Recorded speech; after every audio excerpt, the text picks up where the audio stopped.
Hi and welcome to Soul Connect. My name is Carly and this is my channel where we connect into the journey of spiritual awakening, share tools on how to cultivate a deep-rooted relationship with the divine, and talk about all things life and love. I see a lot of questions posted about how your divine counterpart will mirror you and your core wounds. So I want to talk a little bit about this mirroring today. Your counterpart isn't going to necessarily mirror your core wounds, but they are certainly going to trigger them. This is how you may fall into the trap of labels such as narcissist and empath when you're triggered. But this is not the journey. In fact, I don't like these labels to describe anyone. Labels are boxes that keep us stuck. And these types of labels also keep you in duality, maybe perceiving one as good and the other bad, like a narcissist is bad and the empath is good. But really, these labels are keeping you stuck in victimhood and blame. If your mind has identified with something, like a label of any kind, and this includes the twin flame label, it is going to be difficult to shift your perspective. And this journey is really all about you. Dropping these labels does not mean that you're not experiencing pain.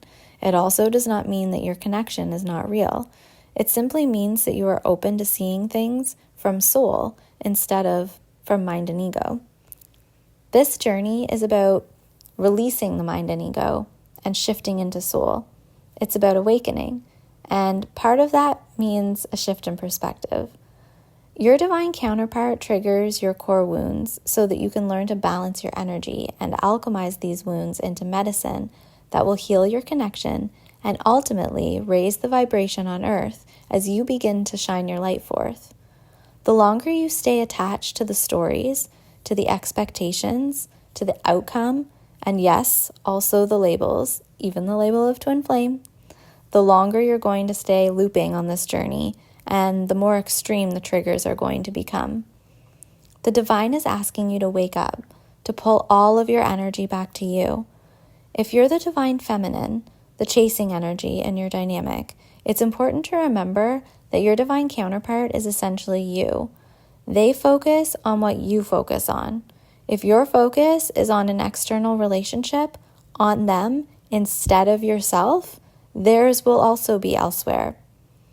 Your connection with your divine counterpart mirrors your connection with soul, with the divine. If you are shutting out the divine, if you are in mind and ego and detached from soul, this is what your divine counterpart will mirror back to you.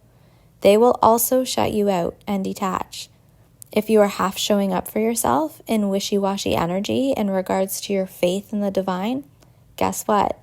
That's what will be mirrored back to you.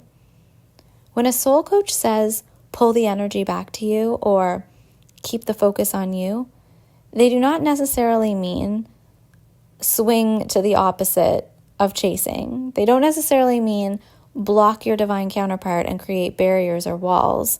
If you do this, then you become the runner. Your counterpart may feel your energetic absence and the dynamic might switch, but you're really still in runner and chaser energy. The key here is neutrality, balance. The only reason to block your divine counterpart or push them out, in a sense, is if you're so off balance that a detox is required. Sometimes this is necessary to recenter, but again, the ultimate goal here is neutrality, stopping the pendulum of runner-chaser energy and dropping into soul or being. If you are chasing or running, you are in mind and ego. You're in fear. Fear and love cannot simultaneously exist. So, what is meant by pull the energy back to you or focus on you? It really means focus on your relationship with soul, not your ego. Focus on your connection with the divine. Your relationship with your divine counterpart mirrors your relationship with the divine. So however your divine counterpart treats you is essentially how you treat this sacred connection with your higher power, with your own soul. Makes sense, since they are, after all, essentially you. They treat you how you treat you, how you treat the sacred within you, the divine within you. So how do you begin to connect with the divine? Get out into nature. Pick up a yoga practice or mindful movement practice. Meditate, pray, begin to work with energy. How do you begin to shift out of mind and ego and back into soul?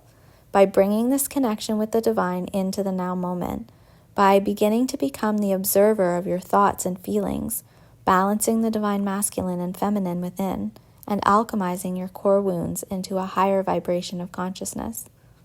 If you found this video helpful, I hope you'll hit the like button and subscribe to my channel. My website is also there for soul coaching, guided meditation, and mindful movement practices if you need more help and support on your journey. Much love, friends.